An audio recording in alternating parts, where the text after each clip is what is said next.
পরীক্ষায় দেখে দেখে লিখতে গিয়ে যখন নিজেই ফেঁসে যাই। যা কোয়েশ্চেন এসেছে মোটামুটি আমি তো কিছুই পারবো না, কি যে করব। বাবা, দিশা এবারে ওরকম খাতাটা খুলে লিখছে, কি ব্যাপার? ও তো ওরকম খাতা খুলে লেখে না, নিশ্চয়ই আমাকে দেখাবে বলে ওরকম ভাবে লিখছে।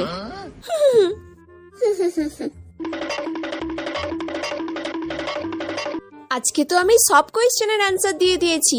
দিশা আমাকেই প্রথমবার সব কোয়েশ্চেনের অ্যান্সার দেখালো। দিশা মনে হয় খুব ভালো মেয়ে হয়ে গেছে। রে দিশা, আজকে তুই ওরকম খাতাটা খুলে খুলে লিখছিলিস? তুই তো সবসময় চাপা দিয়ে লিখিস। হ্যাঁ, চাপা দিয়ে লিখে কি করব? আজকে তো চাপা দিয়ে লেখার কোনো দরকারই ছিল না, কারণ 4টে সেটের কোয়েশ্চেন হয়েছে। তোর কাছে যে কোয়েশ্চেন পড়েছে আমার কাছে তো সেই কোয়েশ্চেন পড়বে না নিশ্চয়ই, কারণ আমরা দুজন পাশাপাশি বসেছি। কোয়েশ্চেন যখন এক নয় তখন চাপা দিয়ে লেখার কোনো দরকারই নেই। বলে আমি যে ওর খাতাটা পুরো কপি করলাম, আবার পরীক্ষায় ফেল।